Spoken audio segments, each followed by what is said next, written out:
हाय दोस्तों। आज हम लोग जो है समान विज्ञान का सेट नंबर 6 स्टार्ट करेंगे। चलिए बिना किसी देरी का हम लोग स्टार्ट करते हैं। क्वेश्चन नंबर 1 आपका याद रखिएगा, टोटल 25 क्वेश्चन है जिसका डिटेल्ड आपका एक्सप्लेनेशन होता है। क्वेश्चन नंबर 1 आपका है, निम्नलिखित में से जो है सुमेलित कीजिए। पूछ रहा है कौन सा सुमेलित है। थोड़ा सा इसको छोटा कर देते हैं और इसको ब्लैक से व्हाइट से ब्लू कर देते हैं। चलिए पूछ रहा है, त्रिशूल सतह से सतह प्रक्षेपण। तो भैया ये त्रिशूल जो है आपका सतह से वायु है। त्रिशूल ऐसे करके आपको मारना है त्रिशूल, ठीक है। तो सतह से वायु, चलिए ठीक है, ये आपका गलत है क्योंकि यहाँ सतह से सतह लिखा हुआ है। पृथ्वी, तो पृथ्वी तो भाई धरती को धरती पे ही रहो, सतह से सतह ही रहना पड़ेगा। नाग है तो याद रखिए ये प्रतिटेक प्रक्षेपास मतलब एंटी टैंक मिसाइल है, प्रति टैंक है। तो ये आपका यही सही है, बाकी सब आपका गलत है। पिनाका हल्का वायु युद्धक नहीं।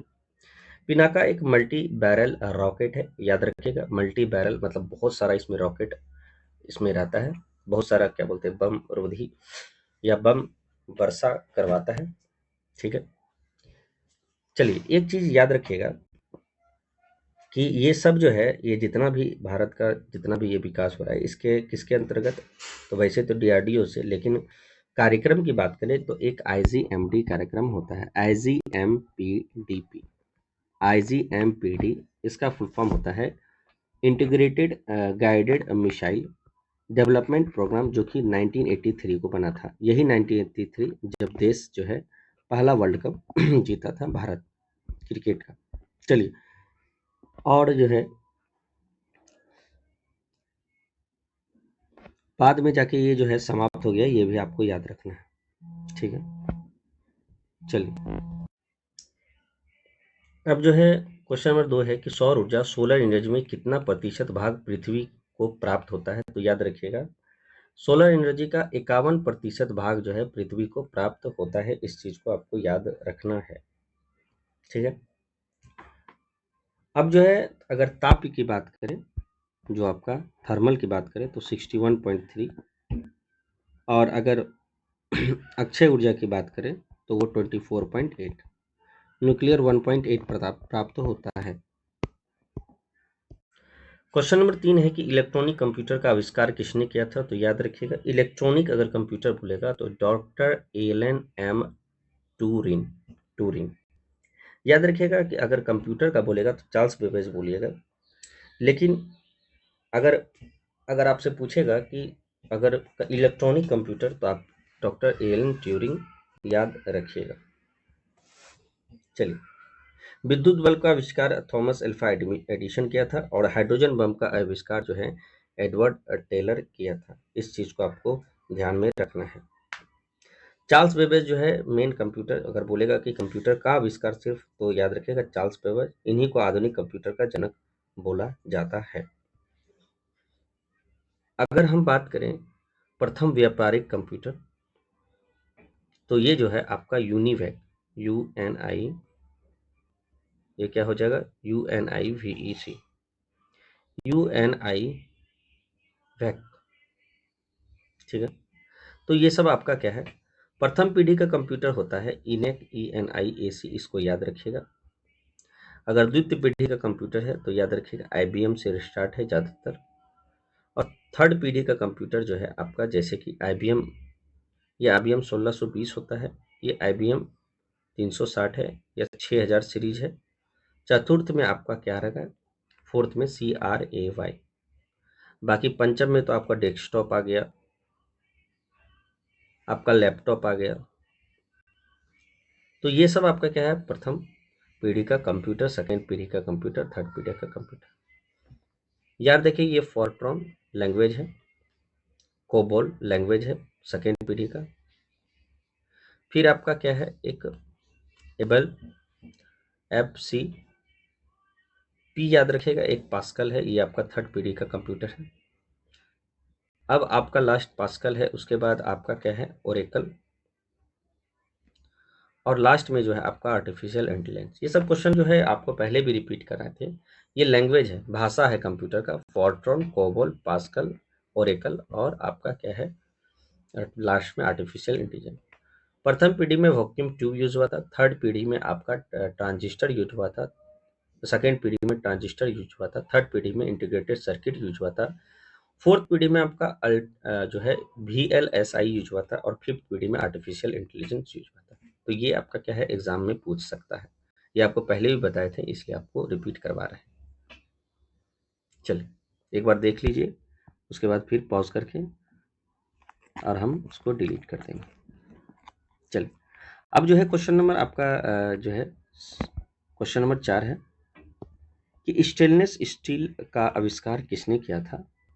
तो याद रखिए स्टेनलेस स्टील का स्टील लॉ है तो आपका हैरी ब्रियली है, हैरी ब्रियली। याद रखिए कि ये आपका इंपॉर्टेंट है, हैरी ब्रियली।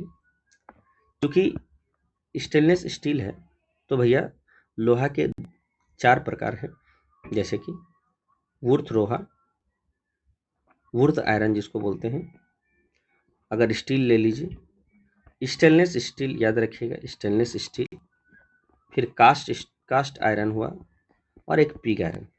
पिग आयरन जो है सबसे खराब, जो है बहुत सारा कार्बन रहता है, प्योर लोहा नहीं रहता। कहने का तात्पर्य फिर से देख लीजिए, वुर्थ आयरन में जो है कार्बन का संख्या सबसे कम होता है, 0.1% कार्बन की प्रतिशत मात्रा। स्टील में जो है याद रखिएगा 0.2 से 2.1, स्टील स्टील है, 2 से 2 ही है, मतलब 0.2 से 2.1 है, स्टील है। अगर स्टेनलेस स्टील हुआ तो याद रखिएगा वो हमेशा 1.2 के से कम होगा, 1.2 से कम होगा। और कास्ट आयरन है तो कास्ट आयरन 1.8 से 4.5, याद रखिए 4.8। वुर्थ आयरन याद रखिए सबसे कम कार्बन है, इसलिए वुर्थ आयरन जो है, वुर्थ जिसको बोलते हैं शुद्ध लोहा है, प्योर लोहा जिसको बोलते हैं, प्योर लोहा। और पिग आयरन सबसे खराब है क्योंकि इसमें मात्रा जो है 3 से 4.5% जो है आपका कार्बन है। तो ये आपका सर्वाधिक जो है कार्बन वाला, मतलब सबसे बेकार आपका लोहा है। कास्ट आयरन अशुद्ध होता है, ये भी अशुद्ध रहता है 1.8। मेन आपका यहाँ स्टेनलेस स्टील था जो कि 1.2 से कम है, जंग रहित है, इसमें जंग नहीं लग सकता है। लोहा तो Fe बोला जाता है, इसका परमाणु संख्या 26 है, याद रखिएगा। और ये जो द्रव्यमान संख्या है वो 55.8 है, ठीक है। चौथा वर्ग में है, सॉरी चौथा आपका आवर्त श्रेणी में है, चौथा। और जो वर्ग है वो आपका 8वां वर्ग है, ठीक है। लोहा खान मतलब किसके किसके खाने से आपके शरीर में लोहा की मात्रा बढ़ जाएगी, तो पालक खाइए, मछली खाइए, लीवर एवं मीट खाइए, तब आपको लोहा। तो ये कुछ है जो कि आपका मेन यहाँ पर यही क्वेश्चन पूछा था कि भैया स्टेनलेस स्टील जो है बनाया कुछ नहीं था। तो सबसे पहले स्टेनलेस स्टील की मात्रा कार्बन का याद रखिए 1.2 से कम होता है, और ये जंग रहित होता है, जंग नहीं लगता। सबसे खराब अगर लोहा है तो वो पिग आयरन है, सबसे अच्छा लोहा तो वुर्थ आयरन है। चलिए आगे बढ़ते हैं।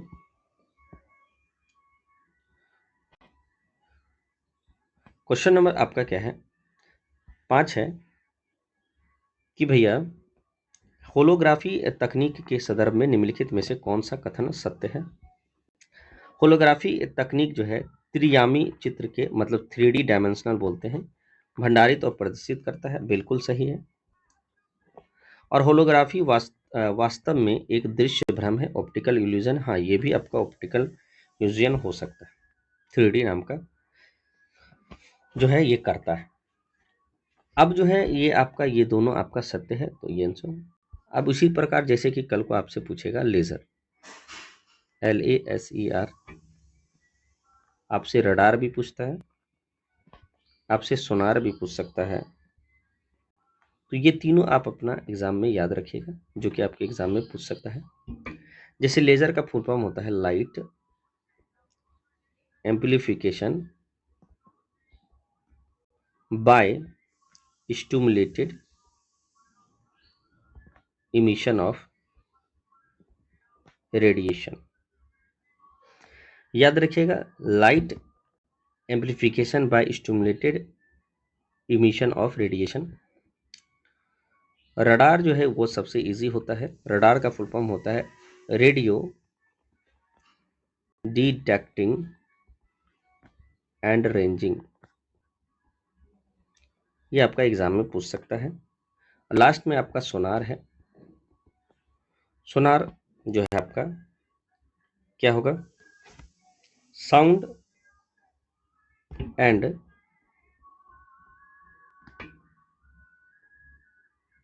नेविगेशन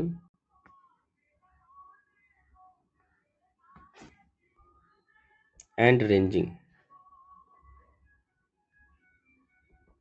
तो ये है आपका लेजर लाइट एम्पलीफिकेशन, शब्द को ध्यान दीजिएगा, by stimulated emission of radiation. Radar है रेडियो डिटेक्टिंग एंड रेंजिंग।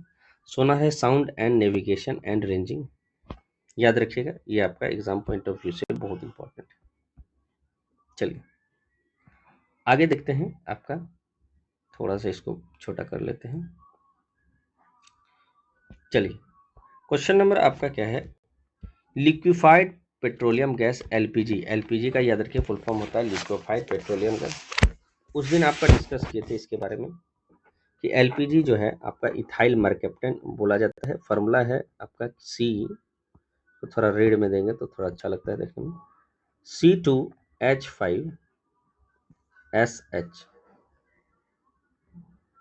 ये है आपका इथाइल मरकैप्टन। उसी प्रकार मान लीजिए प्रोड्यूसर गैस पूछा तो CO+N2, लेकिन अगर आपको जल गैस पूछा तो CO+H2, CO+H2। तो पूछ रहा है कि इसमें क्या क्या मुख्य अवयव होता है, तो सीधी बात याद रखिएगा, इथेन रहता है, प्रोपेन रहता है और ब्यूटेन रहता है। ठीक है, चलिए आगे बढ़ते हैं। क्वेश्चन नंबर 7 है आपका कि शुक्र वाहिनी सामान्य मार्ग के निर्माण के लिए मूत्राशय से होकर आने वाली नलिका के साथ जुड़ी होती है, जिसे क्या कहते हैं। तो जो शुक्र वाहिनी आपका होता है वो आप जो सामान्य मार्ग के निर्माण के लिए मूत्राशय से होकर जो जुड़ा होता है, वो नलिका के साथ जुड़ाता है, उसे कहा जाता है मूत्र मार्ग। याद रखिएगा ये मूत्र मार्ग होता है, इस चीज को आपको ध्यान देना है। अब जो है मान लीजिए आपका शुक्राणु अगर बन रहा है मनुष्य में, जो आपका नर में जो है आपका शुक्राणु बनता है, तो ये जो है आपका शुक्राणु है, जिसको इंग्लिश में स्पर्म बोलते हैं। ये आपका टेल है। यहाँ पे एक जो है, यहाँ जो है एक जालीनुमा, इसको माइटोकॉन्ड्रिया बोलते हैं।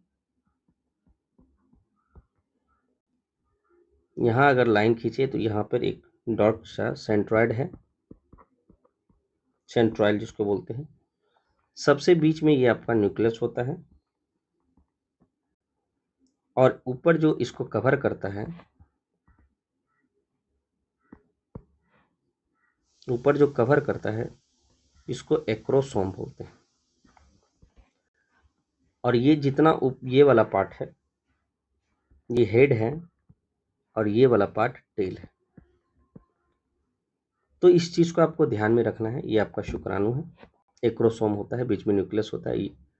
सेंट्रो जो है आपका सेंट्रॉयल होता है, माइटोकॉन्ड्रिया है और चलिए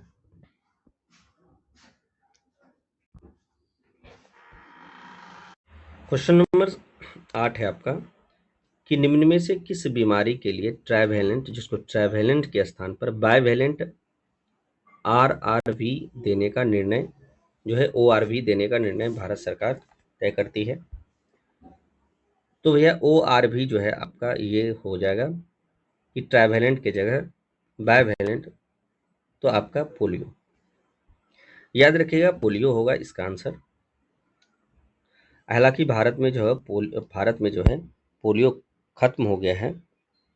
ओरल मतलब ओरल पोलियो अगर वैक्सीन जो स्टार्ट किए थे वो 1957 में सभी ने किए थे। कौन सभी? चलिए आगे बढ़ते हैं। क्वेश्चन नंबर 9 है, 1 बिलियन के जल में 150 मिलीलीटर के साथ अल्कोहल का 50 जो है आपका मिलीलीटर मिश्रित है, तो विलियन का सांद्रता क्या है? विलियन का सांद्रता मतलब विलयन का सांद्रता मतलब कि ऊपर तो विलय होगा लेकिन नीचे विलायक ना होके विलयन ही होगा, गुना 100। अब जो दिया हुआ है वही मारिए। जैसे कि आपका किसमें विलय होता है जो घुला हुआ है, तो जल के 150 मिलीलीटर के अल्कोहल, तो ये आपका क्या है 50 मिलीलीटर, ये होगा ऊपर में। और विलयन क्या होता है, विलयन दो मिल के बनता है, विलायक प्लस प्लस विलय। तो भैया विलय तो आपको 50 था ही, ये आपका जो है जल के ये विलायक हो गया। याद रखिएगा जिसमें घुला है वो विलायक, मतलब कि जल में घुला है, तो ये आपका 150 ये हो गया, ये क्या हो गया विलायक।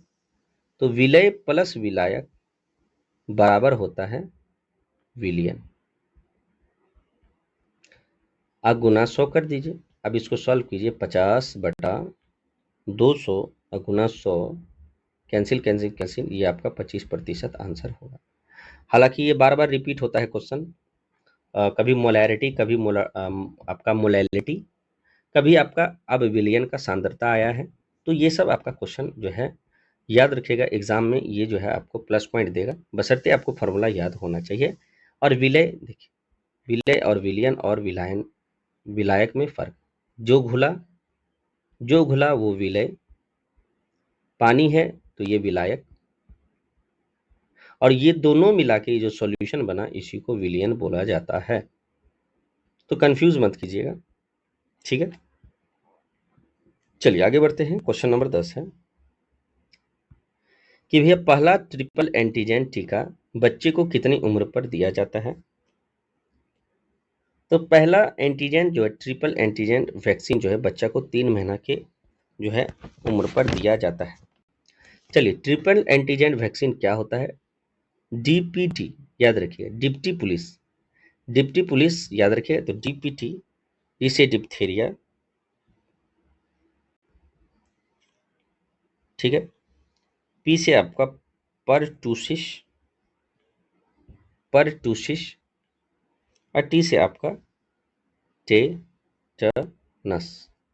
तो डिप्थेरिया, परटूसिस और टेटनस, ये तीनों जो है आपका वैक्सीन है, ये आपका डीपीटी दिया जाता है। अब एक चीज याद रखिएगा, जैसे रूबेला एक बीमारी है, रूबेला के लिए MMR दिया जाता है। एम से आपका क्या है मिजलिस, जिसको खसरा बोलते हैं। एक एम से मम्स हो गया, गलसुआ जिसको बोलते हैं। और आर से आपका क्या है रूबेला, जर्मन खसरा, ठीक है, इसको बोलते हैं। तो ये याद रखिएगा। ये हालांकि बहुत सारा जो है बुक में नहीं दिया है, लेकिन डीपीटी तो हर किसी में दिया हुआ। एक होता है BCG का टीका, सॉरी B, C और G। ये जो है आपको जन्म से, एकदम जन्म हुआ तुरंत दिया जाता है। याद रखिएगा, जैसे ही जन्म दिया उसको दिया जाता है कितना 0.05 ml। ये आप याद रखिएगा, ये आपका एग्जाम पॉइंट ऑफ व्यू से बहुत इंपॉर्टेंट है। चलिए आगे बढ़ते हैं। लिखा हुआ है क्वेश्चन, पहला ट्रिपल एंटीजन, वैसे तो आपको BCG का फुल फॉर्म याद रख लीजिएगा। BC का बेसिलाई कॉलमेट, C से कॉलमेट, G से ग्वेरिन, GURAIN। हालांकि स्पेलिंग गलत हो सकता है, लेकिन बेसिलस कॉलमेट ग्यूरिन है, इस चीज को आपको याद रखना है। टेटनस का, पर्टुसिस का, गलगुट्टा का, ये सब आपको दिया जाता है डीपीटी में। BCC याद रखिए, ये आपका इंपॉर्टेंट है। चलिए आगे क्या है आपका, क्वेश्चन नंबर 10 हो गया। क्वेश्चन नंबर 11 है कि एड्स जो है, एड्स किसके कारण होता है। तो भैया एड्स जो है आपका humans T cell leukaemia virus 3 के कारण, HTLV-3 के कारण। एड्स के लिए एलिसा टेस्ट होता है, ELISA, ठीक है। और एड्स जो है आपको क्या है कि अगर आप जो है एड्स ग्रसित लोगों के साथ संपर्क में आते हैं, संपर्क मतलब हाथ मिलाना ये सब नहीं, अगर जो है आप सुरक्षा नहीं यूज करिएगा तो आपको एड्स होने का चांस ज़्यादा है, ठीक है। गर्भ निरोधक। चलिए क्वेश्चन नंबर 12 आपका क्या है? क्वेश्चन नंबर 12 है आपका कि भैया 30 ग्राम और 8 ग्राम ऑक्सीजन में जलकर 30 ग्राम और 8 ग्राम, सॉरी 30 नहीं है, सॉरी 3 ग्राम और 8 ग्राम ऑक्सीजन में जलकर 11 ग्राम कार्बन डाइऑक्साइड का निर्माण होता है। तो भैया कार्बन है प्लस ऑक्सीजन है, ये दोनों मिलकर कार्बन डाइऑक्साइड बना रहा है। ये 3 ग्राम है, ये आपका 8 ग्राम है, यही मिलके 11 ग्राम हो रहा है। चलिए ठीक है, अच्छी बात है। मास इक्विवेलेंट, जब 3 ग्राम और 50 ग्राम ऑक्सीजन में जलाया जाए, जब 3 ग्राम को 50 ग्राम ऑक्सीजन में जलाया जाए तो कितना ग्राम कार्बन डाइऑक्साइड का निर्माण होगा? 8 ग्राम ऑक्सीजन अगर डाल रहे हैं तब जो है यहाँ पर O2 लिखना है, 11 ग्राम आपको कार्बन डाइऑक्साइड मिल रहा है क्वेश्चन के हिसाब से। अगर 1 ग्राम O2 चाहिए तो 11 ग्राम बटे 8 ग्राम CO2 मिल रहा है।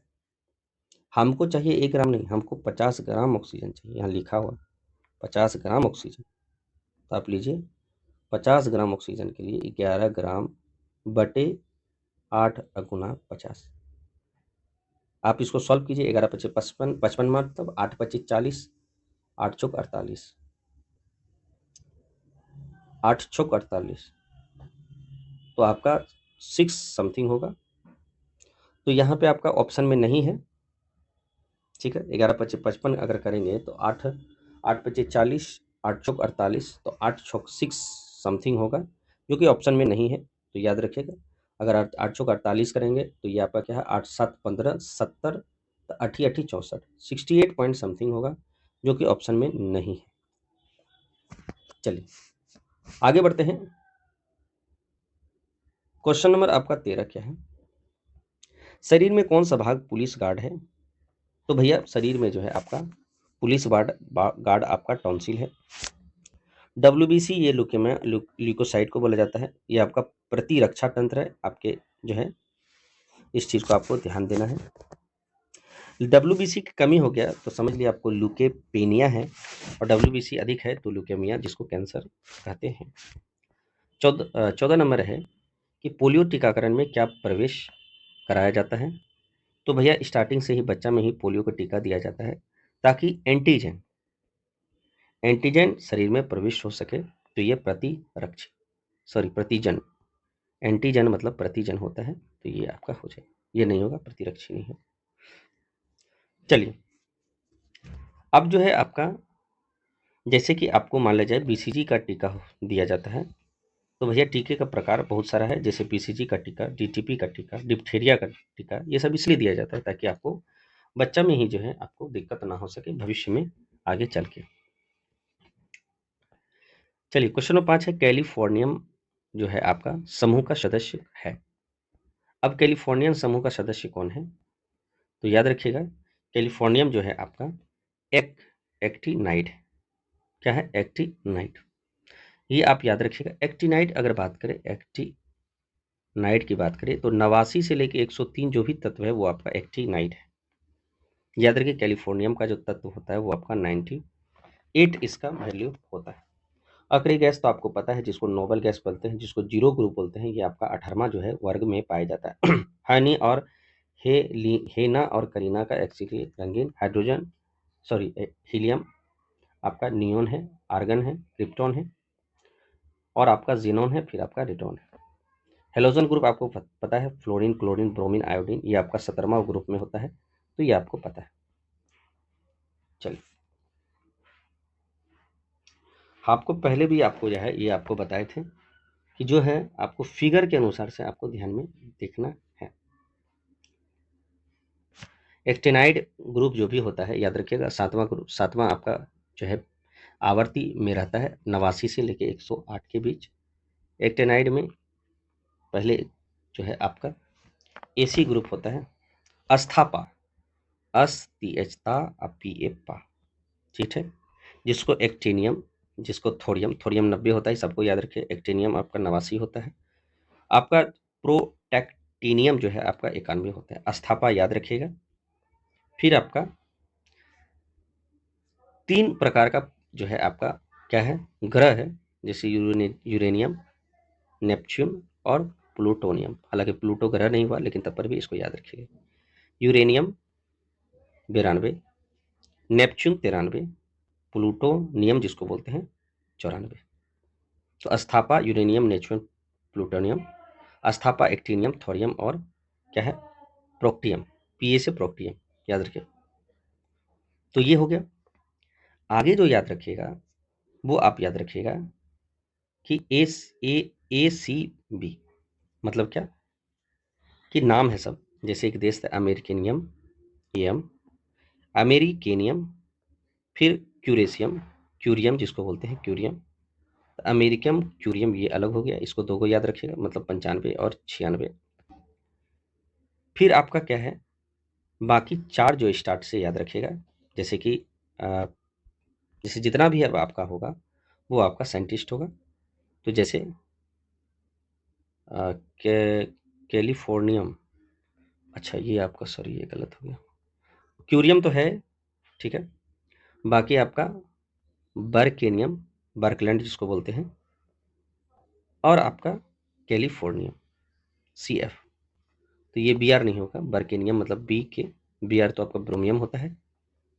ये आपका क्या हो गया, इसको हटाइए, कैलिफोर्नियम मतलब CF।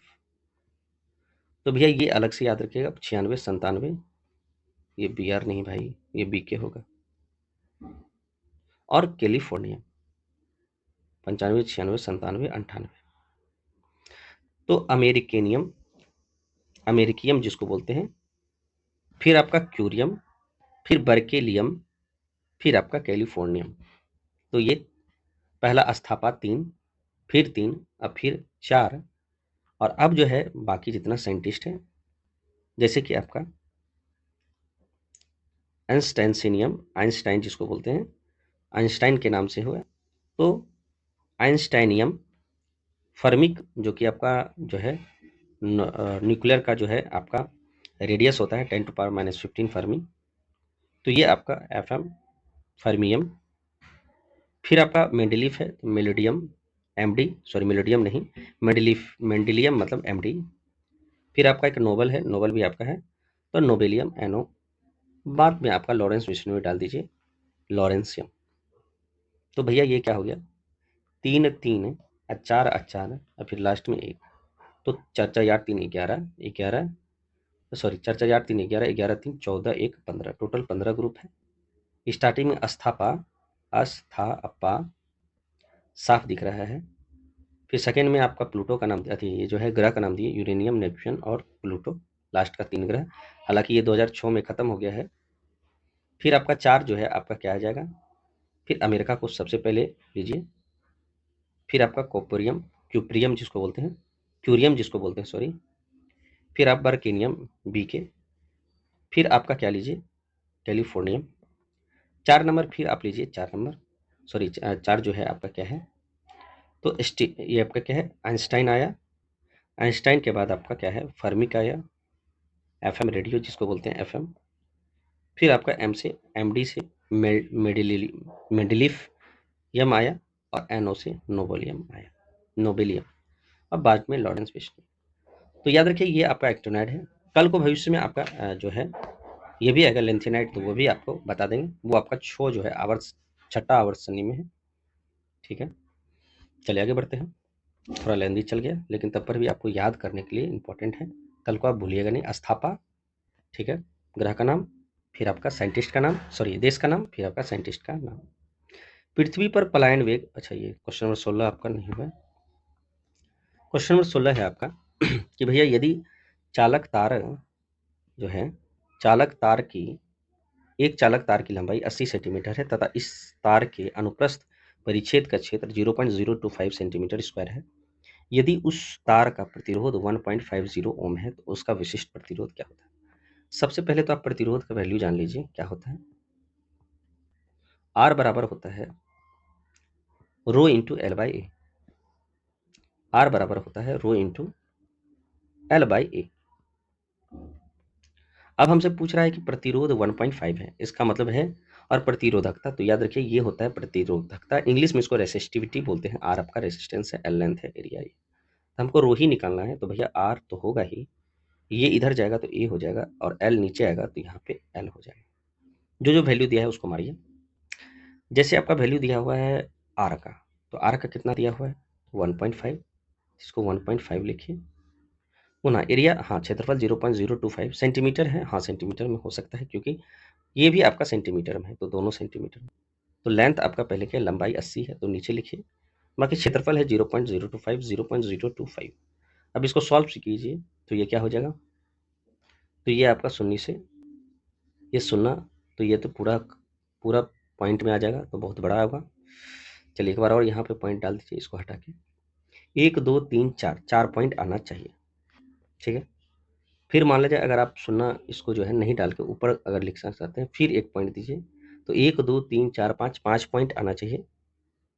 15 से काटेंगे तो ये आपका कितना आ जाएगा, 8 से काटेंगे तो 4 दुनिया 8 नहीं भाई 8। ऐसा करिए इसको पूरा ही काट दीजिए, जैसे इसको 8 से कीजिए, 25 गुना 15, 25 25 125, अब 25 5 2 7 2 1 3 375, ये होगा 8 चौक 32, फिर ये कितना होगा 5 8 चौक 48, 46 होगा। तो लास्ट में जो मतलब जिसमें भी 46 स्टार्टिंग है तो वही आंसर होगा, बाकी पॉइंट तो आपको देना ही है यहाँ पे। तो ये क्या है, यहाँ पे 46 नहीं है, यहाँ पे नहीं है, यहाँ पे नहीं है, यही आपका आंसर होगा 46। तो आंसर नंबर 3। तो फॉर्मूला आपको याद रखना था, R equal to rho into L by rho equal to R into A by L. आपको ये नहीं याद रखना, ये याद रखना है, कोई भी वैल्यू दिया रहेगा, संजोग बस आर एल ए दिया हुआ था, हमको रो निकालना था, प्रतिरोधकता। क्वेश्चन 17 है पृथ्वी का पलायन वेग। तो भैया सबको पता है पृथ्वी का पलायन वेग 11.2 किलोमीटर प्रति सेकंड होता है, याद रखिएगा। चंद्रमा का जस्ट जो है सबसे छोटा 2 पॉइंट, याद रखिए 2.38 किलोमीटर प्रति सेकंड होता है। सूर्य की बात करें तो 42.1 किलोमीटर प्रति सेकंड। तो भैया सबसे ज़्यादा सूर्य का पलायन वेग है, उससे जो है 1/4 जो है, लगभग 1/4 जो है आपका पृथ्वी का है, और ये जो है आपका 1/3 भी बोल सकते हैं। तो 2.31 आपका किसका है, 38 आपका किसका है, चंद्रमा का है, याद रखिए चंद्रमा का है। पलायन वेग का फॉर्मूला आप देख लीजिए, ये हमेशा होता है पलायन वेग, याद रखिएगा मास पे डिपेंड नहीं करता, मतलब द्रव्यमान पे डिपेंड नहीं करता, 2g जो है r प्लस एच होता है, 2g r या 2g r प्लस एच। हालांकि ओवरऑल अगर आप बात करें तो ये 2g r ही भूलिएगा तो ज़्यादा बेहतर है। VE इंटू √2 गुना ये जो GR होता है, ये इसको हम लोग √2 गुना कक्षीय वेग बोल सकते हैं, कक्षीय वेग V0। चलिए आगे देखते हैं। क्वेश्चन नंबर 18 है कि अपचय ट्रांसफर मतलब स्टेप डाउन में कौन सी राशि बढ़ जाती है। याद रखिएगा स्टेप डाउन होता है एक, तो याद रखिए स्टेप डाउन मतलब इसमें जो है तार का कम यूज किए हैं, स्टेप अप में तार का ज़्यादा यूज किए हैं। तो N1/N2 होता है V1/V2, और ये N1/N2 I2/I1 होता है। मतलब करंट सिर्फ उल्टा होता है, बाकी N1 V1 बराबर रहता है। तो आप क्या है, ये N1 है तार का, और ये है N2 तार का। N2 कम है, तार कम है, तो N2 कम है, तो याद रखिएगा तो I1 कम है। कहने का मतलब N2 कम है तो उसका I2 जो है वो ज़्यादा है, तो अल्टरनेट। लेकिन वोल्टेज में क्या होता है, अगर तार कम है तो वोल्टेज भी कम होगा उसका, अगर तार ज़्यादा है, तार की संख्या ज़्यादा है, तो आपका नंबर ऑफ टर्न जिसको बोला जाता है, नंबर ऑफ टर्न जितना ज़्यादा है उतना ज़्यादा वोल्टेज और उतना कम करंट, बस इतना याद रखना है। स्टेप डाउन है तो राशि बढ़ जाएगी, कौन, धारा का, ठीक है। स्टेप अप में वोल्टेज बढ़ेगा, करंट कम होगा, स्टेप डाउन में वोल्टेज कम होगा, करंट ज़्यादा होगा। चलिए क्वेश्चन नंबर 19 आपका क्या है कि भैया 10 पर पावर 6 छोटी बूंद मिलकर एक बड़ी बूंद बनाती है, तो बूंद का क्या है, घनत्व बढ़ जाएगा, ताप बढ़ जाएगा। तो याद रखिएगा, छोटी बूंद बूंद बढ़ जाता है तो वो तो गोलाकार होगा ही। घनत्व द्रव्यमान और आयतन का अनुपात होता है, ये तो बात है। तो द्रव्यमान एवं आयतन का अनुपात होता है, तो द्रव्यमान तो यहाँ लिखा नहीं, घनत्व तो बढ़ जाएगा, ताप बढ़ जाएगा, इसमें तो आपका घनत्व भी बढ़ जाना चाहिए।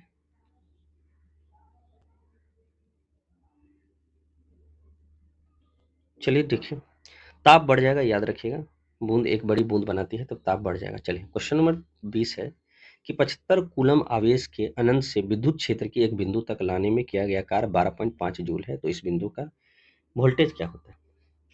वोल्टेज पूछ रहा है आपका। तो याद रखिएगा, आपका पहले बात तो विद्युत ऊर्जा होता है, ऊर्जा हमेशा आवेश गुना विभवांतर होता है, Q इंटू वी होता है, याद रखिएगा, Q into V, Q into V, Q into V, ऊर्जा equal to Q into V, रट लीजिएगा। तो Q आपका कितना है? 75। अभी आपका दिया हुआ है 12.5, आप इसको सॉल्व कीजिएगा। तो 75 और 12, सॉरी आपका 12.5 ऊर्जा दिया हुआ है, तो ये गलत है।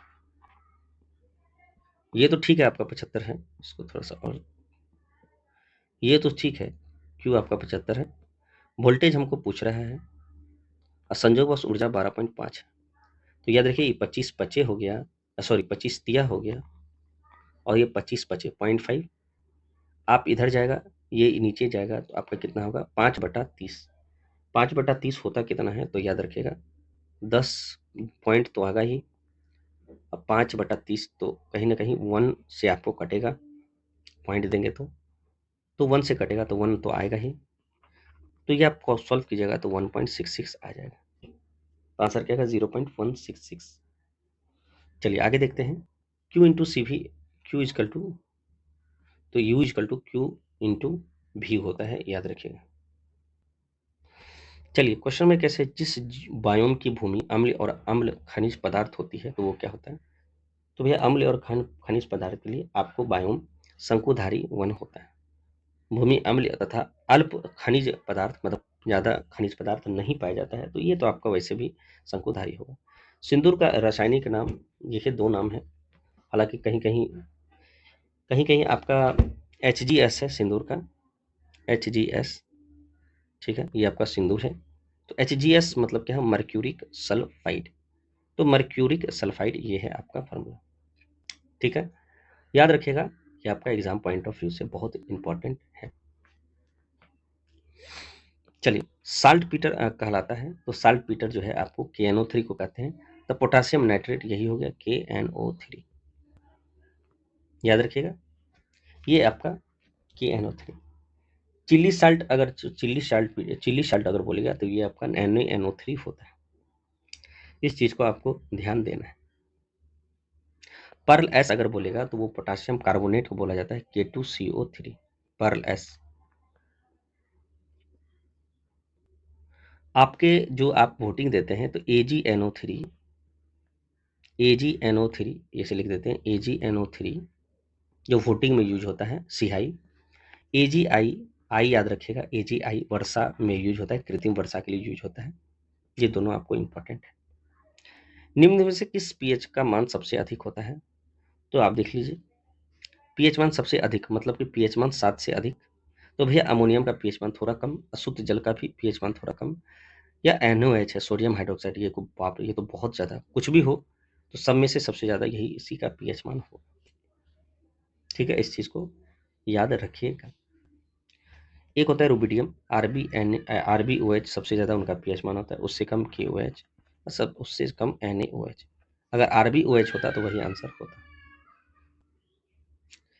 अगर आप हाइड्रोजन के साथ करवाइएगा क्लोरीन O4, तो HClO3, तो सबसे ज़्यादा O, ये वाला सबसे ज़्यादा पीएच मान इसका होगा।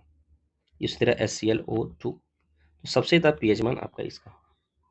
अब लास्ट क्वेश्चन है कि क्वेश्चन नंबर 25 है कि लाल प्रकाश नीले प्रकाश से भिन्न होता है, तो भैया भिन्न तो होगा ही, क्यों? क्योंकि जब आप प्रिज्म पे दोहराइएगा, एक रे मारते हैं, तो सबसे ज़्यादा जो है डेविएशन जो है, ये ये ये ये ये ये ये, ठीक है। ये आपका लाल जो है डेविएट नहीं करता, क्योंकि तरंगदैर्घ्य इसका सबसे अधिक होता है, तो ये जल्दी डेविएट नहीं करता, तो ये लाल है। तो ऐसे याद रखें, VVBGYOR, तो ये रेड है। वायलेट जो है आपका, जो बैगनी है, ये सबसे ज़्यादा डेविएट करता है। आई से बी से ब्लू थोड़ा सा कम डेविएट, मतलब कि यहाँ से ऐसे करके जो है डेविएट करना, स्कैटर करना। तो लाल जो है कम जो है आपका क्या मुड़ता है। तो वही पूछ रहा है कि लाल प्रकाश नीले प्रकाश से भिन्न है, तो ये आपका नीला प्रकाश है और ये आपका लाल प्रकाश है। तो भैया भिन्न है आवृत्ति से, याद रखें आवृत्ति जो है अलग होता है। लाल की आवृत्ति जो है आपका 7800 एंगस्ट्रॉम होता है। एंगस्ट्रॉम 10⁻⁻10 को कहा जाता है। और जो आपका ब्लू होता है, जिसको नीला बोलते हैं, वो 45,000 एंगस्ट्रॉम।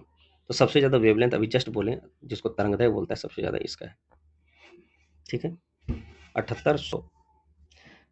चलिए अब आपका जो है आवृत्ति भी देख लीजिए। आवृत्ति तरंगदैर्घ्य हालांकि अगर होता तो वो भी होता, आवृत्ति है तो आवृत्ति इसका क्या है, लाल का 4.26 हर्ट्ज, और ब्लू का जो है आवृत्ति जो है 6.66 हर्ट्ज।